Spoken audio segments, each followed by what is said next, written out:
नमस्कार, तेजस्विनी कार्यक्रम में आप सबका स्वागत है। मैं हूं ममता चोपड़ा।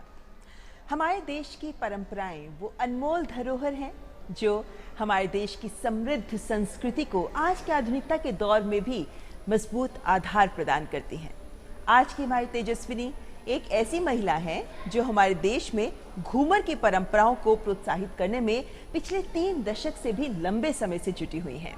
और आपका समर्पण ही है कि आपको राष्ट्रीय मंच पर सम्मान भी मिला है, क्योंकि संजय लीला भंसाली की फिल्म पद्मावत का मशहूर गीत घूमर, जिसके लिए कोरियोग्राफी यानी नृत्य निर्देशन किया है कृतु महेश और ज्योति डी तोमर ने। इनमें से ज्योति डी तोमर खास तौर पर घूमर को प्रोत्साहित कर रही हैं और घूमर की पारंपरिक शैली को सबके सामने जिस तरीके से वो रख रही हैं, उसी वजह से इस मंच पर सर्वश्रेष्ठ नृत्य निर्देशन के लिए राष्ट्रीय पुरस्कार से सम्मानित की गई हैं। आज की हमारी तेजस्विनी ही है ज्योति डी तोमर। फिल्म पद्मावत के गाने घूमर की सह कोरियोग्राफर मिस ज्योति तोमर को रजत कमल दिया जाता है। For creating a visual treat through exquisite, delicate moments synchronized beautifully. शिद्दत से किया गया कार्य सफल जरूर होता है।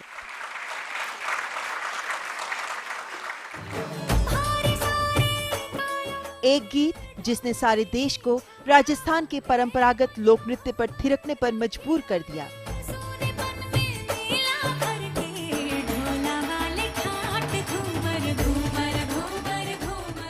इसमें घूमर की सांस्कृतिक शैली को उसके मौलिक रूप में संस्कृति के ताने बाने में लपेटकर बड़े पर्दे पर प्रस्तुत करने का श्रेय जाता है ज्योति डी तोमर को। पद्मावत फिल्म में दीपिका पादुकोण को फिल्मी अंदाज में नहीं बल्कि राजशाही परिवारों में किया जाने वाला प्रामाणिक घूमर कराने की चुनौती थी। इसीलिए निर्देशक संजय लीला भंसाली ने ये जिम्मेदारी घूमर की व्याख्याता ज्योति डी तोमर को दी। इस गीत की कोरियोग्राफी के लिए कृति महेश के साथ राष्ट्रीय फिल्म पुरस्कार का सम्मान हासिल करने वाली घूमर को सहेजने, समेटने और प्रोत्साहित करने में पिछले 30 सालों से जुटी ज्योति डी तोमर की लगन ही थी कि 4 साल से जो उनके पैर थिरकने शुरू हुए तो कथक, गुजराती लोक नृत्य से लेकर प्रामाणिक घूमर नृत्य पर जा रुके। टीवी में भी कई मशहूर धारावाहिकों जैसे प्यार को हो जाने दो, महादेव, कसम से में आप काम करने और पुरस्कार भी प्राप्त करने के अलावा हिंदी फिल्म कभी हाँ कभी ना में भी काम कर चुकी हैं।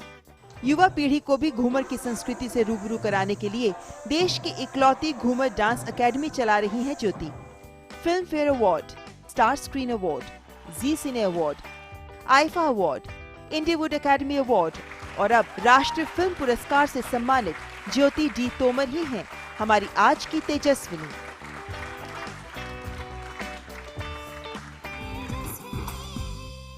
तो आइए ज्योति डी तोमर से करते हैं मुलाकात। ज्योति जी, बहुत बहुत स्वागत है आपका तेजस्विनी में। बहुत बहुत धन्यवाद। सबसे पहले बहुत बधाई आपको राष्ट्रीय फिल्म पुरस्कार के लिए। बहुत बहुत धन्यवाद। बिल्कुल, आपने इस जो गीत था घूमर, उसमें आपका योगदान बहुत महत्वपूर्ण रहा, क्योंकि आपने घूमर को जीवंत कर दिया इस नृत्य में। कैसा आपका अनुभव इस गीत के साथ रहा, यानी क्या कुछ खास तैयारी रही इस गीत के लिए? तैयारी की बात करूँ उससे पहले तो सबसे पहले मैं अपने गुरु का धन्यवाद करना चाहती हूँ। वो राजघराने से थी, वो किशनगढ़ की राजकुमारी थी और उनकी शादी संतरामपुर में हुई थी, तो वहाँ की महारानी साथ थी। 84 में उन्होंने ये तय किया कि लोगों को जिस तरीके से राजघराने की महिलाएं घूमर करती हैं पता नहीं है, तो उन्होंने ये अकेडमी बनाई, गणगौर घूमर डांस अकेडमी, और उन्होंने इस तरीके से इसका प्रचलन शुरू किया कि आप सही तरीके का नृत्य सीखिए। तो उनसे जो मैंने पिछले इतने सालों में सीखा, तो जब संजय जी का फ़ोन आया मुझे कि ये करना है, तो तैयारी मुझे तो ऐसा सच कुछ नहीं करनी थी, क्योंकि जो उन्होंने गाना बनाया था उन्होंने सुनाया, उन्होंने कहा ये इस तरीके से है। घूमर जो वास्तविक पारंपरिक स्वरूप है, मैं उसको उसी तरीके से चाहता हूँ, लेकिन इस तरीके से कि सभी लोगों को वो अच्छा लगे और लोग उसको अपना पाएं। तो उसमें थोड़ा सा फिर हम लोगों को ऊंचा नीचा जिसको कहते हैं ना 19-20 का कमर्शियली हमको प्रेजेंट करना है बिल्कुल फिल्म में, तो वो थोड़ा हमको देखना पड़ा। And it's come out beautiful, इतना आकर्षक, इतना भव्य और इतनी खूबसूरत अदाएं इस फिल्म में, जिस तरीके से डांस स्टेप्स लिए गए हैं, वाकई कोई भी घूमर करने को लालायित हो जाए, इतना खूबसूरत नृत्य रहा है ये। लेकिन ज्योति ये बताइए, आप मुंबई में पैदा हुई, पली बढ़ी, गढ़वाल से हैं आप, तो फिर ये घूमर से पहचान कैसे हुई? आपने गुरु की बात तो की, लेकिन आपका रुझान उस तरफ कैसे आया? मेरी बड़ी बहन वो NCPA में लंगा मांगनियास पे वो कुछ आर्टिकल लिख रही थी, वहीं पर उसकी मुलाकात राजमाता साहिबा से हुई। तो ये मैं 1988 की बात बता रही हूँ। तो उस वक्त राजमाता साहिबा जो हैं वहाँ पर घूमर नेशनल आर्काइव्स में रिकॉर्ड करवा रही थी। तो जब मिली और उन्होंने कहा कि मैं ऐसे सब करती हूँ, तो मेरी बहन ने आकर के मुझे बताया घर में कि वो, क्योंकि उस वक्त मैं खुद एक डांस अकेडमी में डांस कर रही थी, तो और राजस्थान से पता नहीं क्यों बचपन से मेरा बहुत रुझान रहा। मैं 9th कक्षा में थी तब मैंने एक डांस बैले में रानी हाडी का रोल किया था। अच्छा। और वो सेनानी कहानी तो सभी को पता है कि वो रानी जो है अपना सर काट करके भेज देती है एज निशानी के तौर पे अपने पति को, कि मेरे कारण मेरा पति जो है अपना कर्तव्य नहीं निभा पा रहा है। तो तब से दिमाग में राजस्थान और राजपूत महिलाओं के बारे में बहुत मेरा रुझान था। तो जब मेरी बहन ने आकर के बताया कि ऐसे महारानी साहब हैं संतरामपुर के और वो कर रहे हैं, तो मैंने कहा मैं बिल्कुल। और उस वक्त नेशनल डीडी में ही एक प्रोग्राम आता था, national program of dance and music, रात को आया करता था 10:30 बजे जी। तो उसमें मैंने उनका कार्यक्रम देखा और मैं हतप्रभ थी। मैंने कहा ये ऐसा नृत्य होता है। फिर उसके बाद में जाकर के मैं उनसे मिली और उन्होंने कहा कि थोड़ा सा तुम भी करके बताओ। तो मैं कथक सीखी हुई हूँ, तो जब मैंने किया तो उन्होंने कहा ठीक है तुम आ जाओ, मैं सिखाऊंगी तुमको। तो फिर जाकर के सीखा और उनका बड़प्पन, उन्होंने जितने भी अपने विद्यार्थियों को सिखाया, कभी किसी से कोई पैसे नहीं लिए, कुछ नहीं, बस हम उनके साथ में उनके नियमों के अनुसार हम शोज़ करते थे, वर्कशॉप्स करते थे, बस। चलिए घूमर की बात पे मैं वापस आऊंगी, लेकिन उससे पहले फिल्म की बात कर लेते हैं। दीपिका पादुकोण ने इसको किया, बहुत ही खूबसूरती से प्रस्तुत किया, लेकिन जाहिर है कि जब हम एक्ट्रेस को स्क्रीन पर डांस करते हुए देखते हैं तो उसके पीछे आप कोरियोग्राफर्स का बहुत बड़ा हाथ होता है। तो कैसा रहा अनुभव दीपिका के साथ? दीपिका को जैसे आमतौर पर लोग कहते हैं कि शी इज़ दीवा, वो बिल्कुल सही बात है।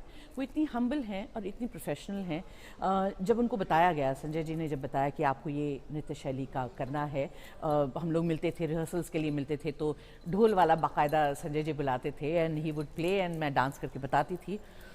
तो वो इतनी खुश थी इस चीज़ को देख करके कि ये कुछ इतनी पारंपरिक चीज़ उनको करने के लिए मिलने वाली है। तो जब हमने करना शुरू किया तो हर व्यक्ति का नृत्य करने का एक तरीका होता है, हर व्यक्ति के शरीर की एक बनावट होती है, और क्योंकि वो इस क्षेत्र में हैं तो उनको हर तरीके का नृत्य करना होता है। तो हर बार उनको जो है अपना एक डांस स्टाइल छोड़ करके नया सीखना होता है, और उनमें बहुत खूबसूरती की बात है कि वो इसको करने के लिए लालायित रहती हैं। तो जब मैंने करवाना शुरू करवाया तो शी नेवर केम विद कि नहीं मैं ऐसा ही करूँगी।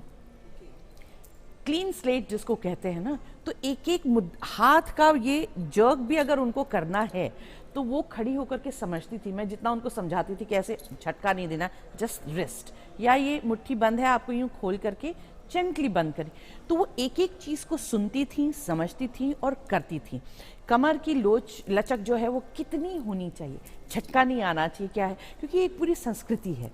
तो वो मैं उनको समझाते हुए समय चलती थी और बिल्कुल एक विद्यार्थी की तरह वो सुनती थी, करती थी। कितनी बार हमको कृति को मुझे ऐसा लगता था कि शायद वो थक गई होंगी, हमको अब और नहीं करवाना चाहिए, लेकिन वो पानी की 1-2 सिप लेती थी, कहते चलिए चलिए मैं तैयार हूँ करने के लिए। तो वो जितने हम्बल तरीके से उन्होंने सीखा है उस चीज़ को, तो वो नतीजा तो हमको स्क्रीन पर दिख ही रहा है कितना खूबसूरत हुआ है। बिल्कुल। तो कृति महेश के साथ सामंजस्य बिठाया, कैसे बिठाया, उसमें क्या कोई समस्या आती थी? क्योंकि कृति एक अलग स्कूल ऑफ डांस से हैं, रेमो की स्टूडेंट हैं वो, आपके साथ एक परंपराओं के साथ समेटते हुए आगे बढ़ना था, तो इस कोरियोग्राफी को कैसे अंजाम तक पहुँचाया? कृति भले ही रेमो के साथ करती है, बट वो she is a trend classical dancer, और वो भी कॉलेज के समय में यूथ फेस्टिवल वगैरह में करने पे तो अलग अलग ये जो नृत्य शैलियाँ हैं, अलग अलग फोक डांसेस है, उससे उनका परिचय रहा है।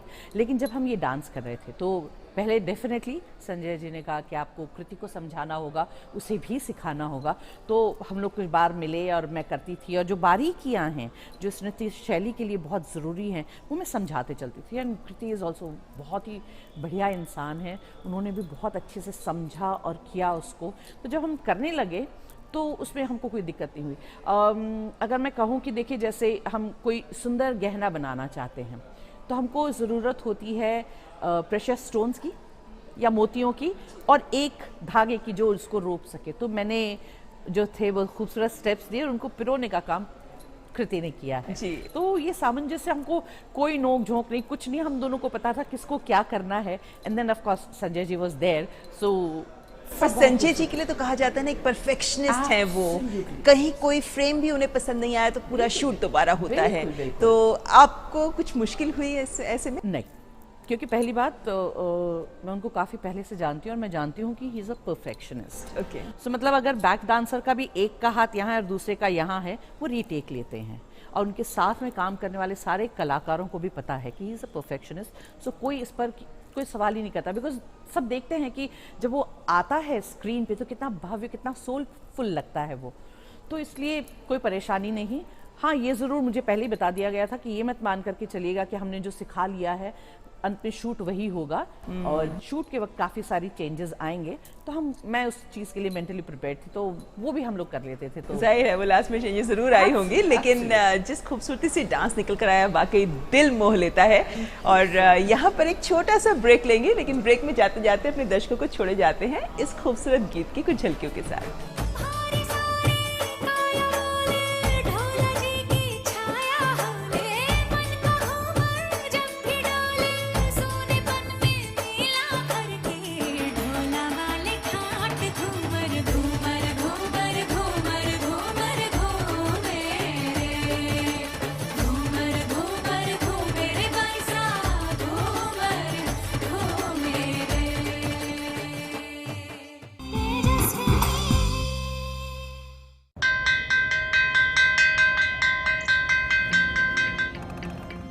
पहला अक्षर अ रट लो तो व से एक विद्वान होगा, पक्की होगी बुनियादें तो ह से हिंदुस्तान होगा। पहले करो शुरुआत करो तो पक्की बात करो। वंडर सीमेंट, एक परफेक्ट शुरुआत। नमस्कार, मैं एनएसओ से सर्वे के लिए आया हूँ। आइए। मधु, क्या तुम्हें एनएसओ के बारे में पता है? हाँ बिल्कुल, एनएसओ का काम घर घर जाकर स्वास्थ्य, शिक्षा, घरेलू खर्चे, कृषि, रोजगार, बेरोजगारी जैसे सामाजिक आर्थिक विषयों पर सर्वे करना है। हाँ, और मैं बताना चाहूँगा कि सर्वे को लेकर आपकी पहचान गोपनीय रखी जाती है। एनएसओ सर्वे भारत सरकार की विकास और कल्याण की नीतियाँ और योजनाएं बनाने में प्रयोग होते हैं। गुड, और इसलिए हम आपके हर सवाल का जवाब बिना किसी झिझक के सही देंगे। करें विकास में भागीदारी, एनएसओ को दें सही जानकारी। नेशनल स्टैटिस्टिकल ऑफिस, भारत सरकार। ब्रेक के बाद आपका स्वागत है। आप देख रहे हैं तेजस्विनी, जिसमें आज हम बात कर रहे हैं राष्ट्रीय पुरस्कार से सम्मानित पद्मावत फिल्म के घूमर नृत्य की नृत्य निर्देशिका ज्योति डी तोमर के साथ। ज्योति जी, आपने भी बताया कि किस तरीके से घूमर नृत्य तैयार हुआ था, लेकिन ये बताइए हमें कि क्या आपको बचपन से नृत्य का शौक था? मतलब कैसा था माहौल घर पे कि आप नृत्य की तरफ इतने आकर्षित हुए? ये ईश्वर की अनुकंपा ही कहूँगी मैं, कि जैसे मेरे माँ पिताजी रहे हैं, मेरा बड़ा परिवार है और हम 9 बहनें हैं और सबसे छोटा मेरा भाई है। मेरा 6ठा नंबर है घर में। तो मेरी सबसे बड़ी बहन जो है वो कथक सीखती थी, उन्होंने 14 साल कथक सीखा। तो मेरे ख्याल से मैं पौने 4 साल की रही होंगी जब वो रियाज करती थी घर पर, तो वो हम भी खड़े हो जाते थे और मैं किया करती थी। तो मेरी पहली गुरु मैं उन्हीं को मानूंगी जिन्होंने मुझे नृत्य से अवगत करवाया। तो होता था, वो उनसे सीख लेते थे, करते थे। उसके बाद स्कूल कॉलेज में जो डांस वगैरह होता था वो हम कर लेते थे, पर कभी मैंने बचपन में सोचा नहीं था कि मैं डांस को आगे लेकर के चलूंगी। मुझे पुलिस में जाना था। पुलिस में जाना था? ओहो। तो बाकायदा स्वभाव भी वैसा ही था और तोड़ फोड़ करना है, मार पटाई करनी है, उसमें बहुत माहिर। और किरण बेदी जी वॉज माई आइडियल कि मुझे उनके जैसे पुलिस ऑफिसर बनना है।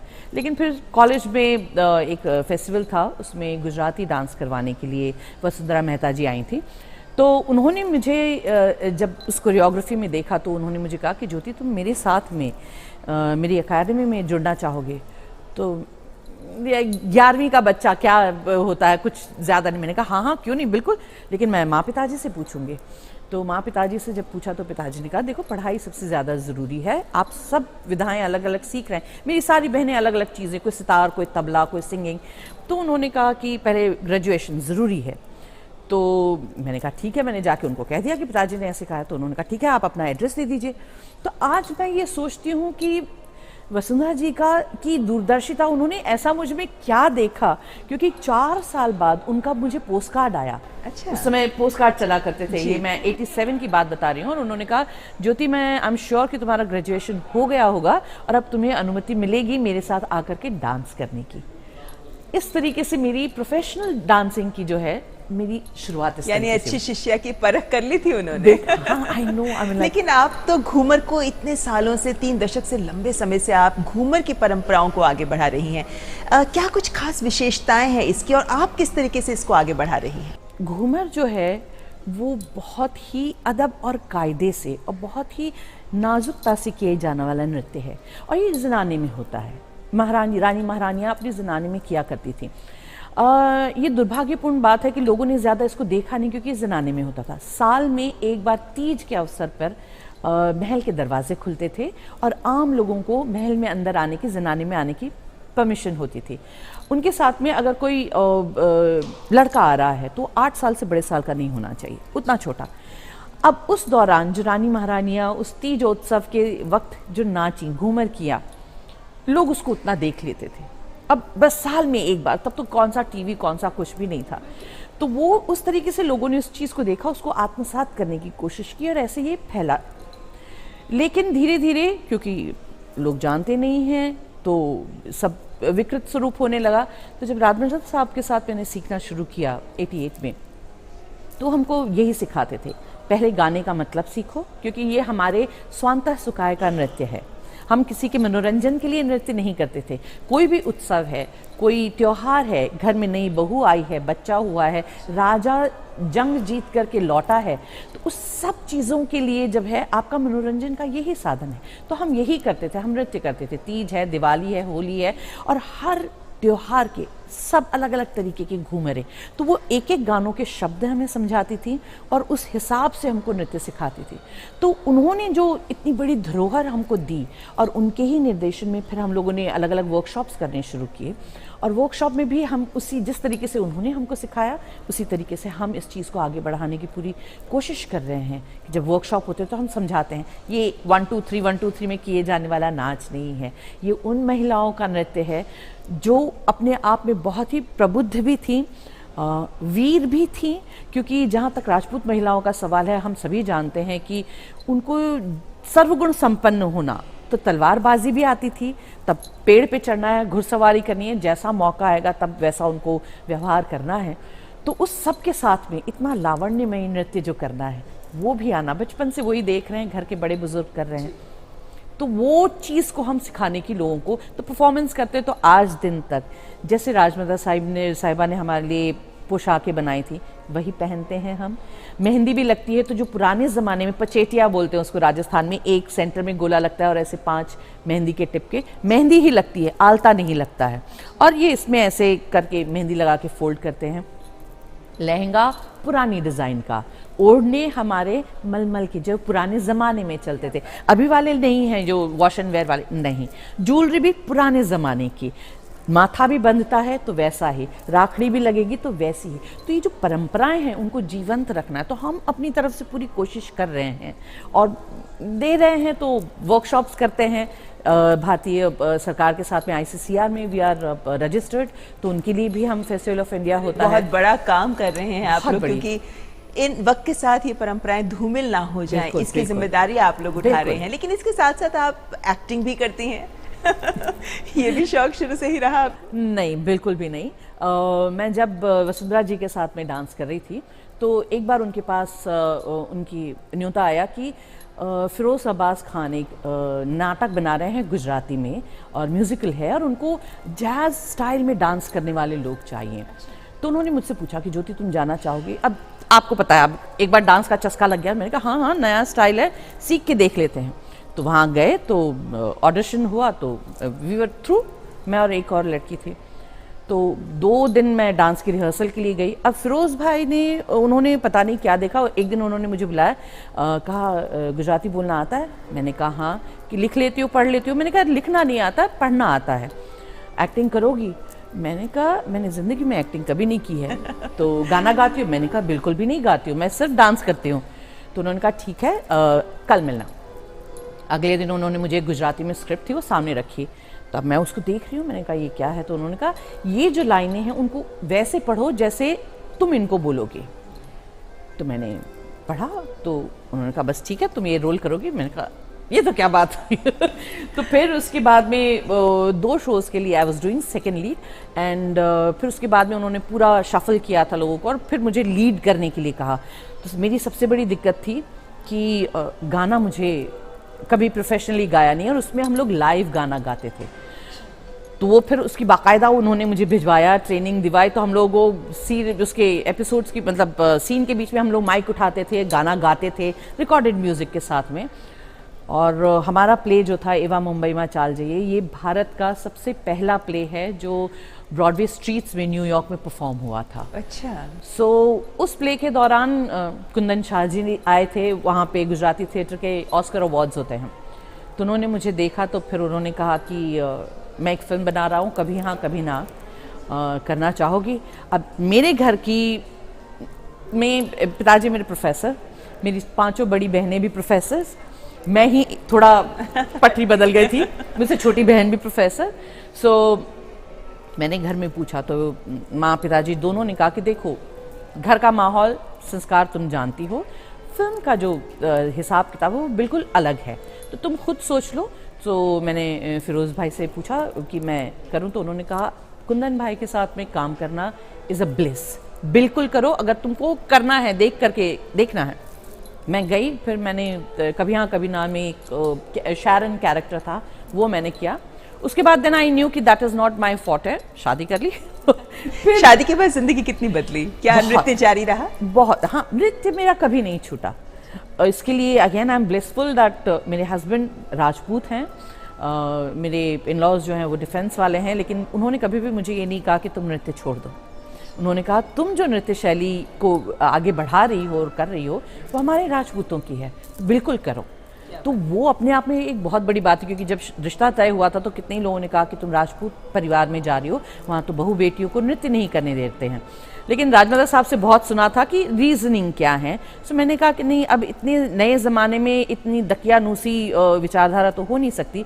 लेकिन I was, as I said, I was lucky. क्या आपकी परंपराओं को आपकी बेटियां भी आगे बढ़ा रही हैं? मेरी बड़ी वाली बेटी डांस में नहीं, उसको एक्टिंग में ज़्यादा शौक है, लेकिन छोटी वाली, और दोनों को राजमाता साहिबा का आशीर्वाद भी मिला है। एक ने 2 साल 2 महीने की थी तब हमारे साथ में परफॉर्म किया, तो छोटी वाली ने, वो 1.5 साल की भी नहीं, 1 साल 5 महीने की थी, तो उनको वो वाला माहौल देखने मिला। वर्कशॉप के लिए मैं उनको अपने साथ घसीट के लिए जाती थी, छोटे छोटे थे, तो वो मेड जो वो उनकी सुबह ही होती थी, हमारी क्लास बाहर लगती थी, तो नगाड़ा बज रहा है, मुरली बज रही है, सारंगी बज रही है, और हम लोगों को सिखा रहे हैं और घुंघरू बज रहे हैं, तो उनकी सुबह ही वो होती, तो वो खड़े हो जाते थे आकर के कोने में। फिर राजमाता साहब के साथ में खड़े रहते, वो उनको इशारा कर देते कि आवाज़ नहीं करनी है, तो वो कोने में खड़े हो करके नाच करके सीखते थे।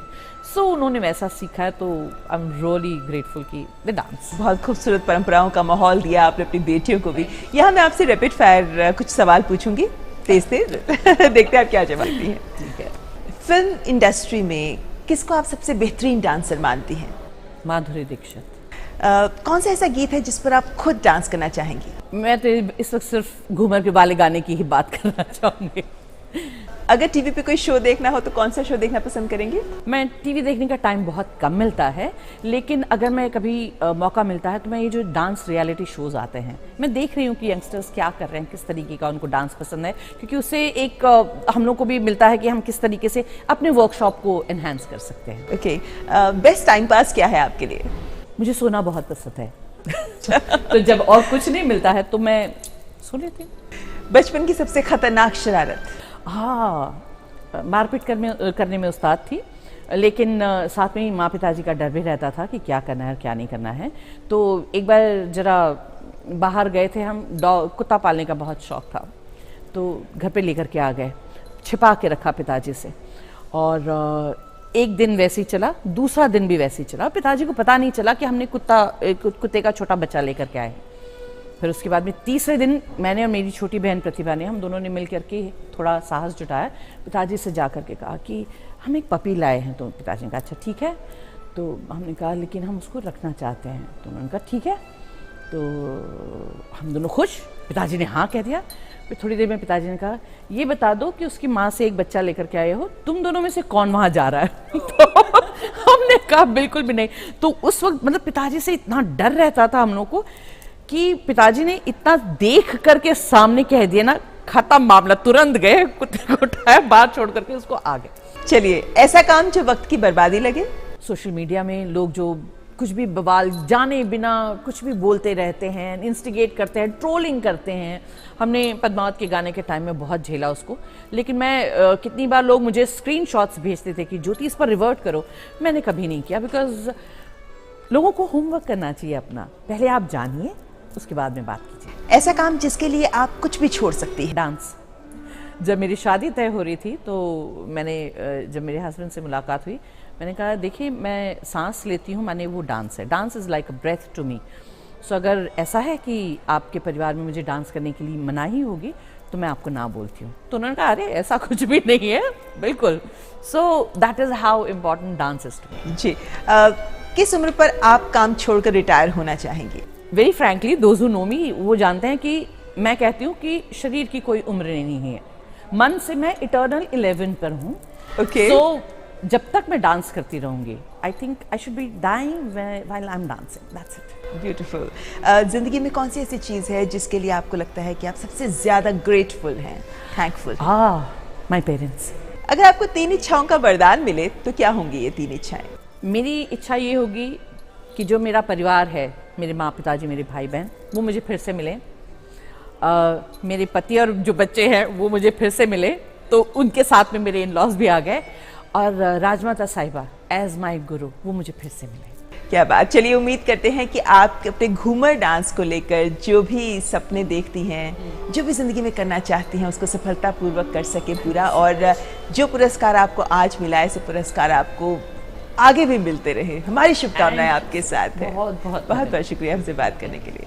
बहुत बहुत धन्यवाद। ये थी हमारे साथ ज्योति दी तोमर, जिनको राष्ट्रीय फिल्म पुरस्कार मिला पद्मावत फिल्म में घूमर नृत्य के नृत्य निर्देशन के लिए।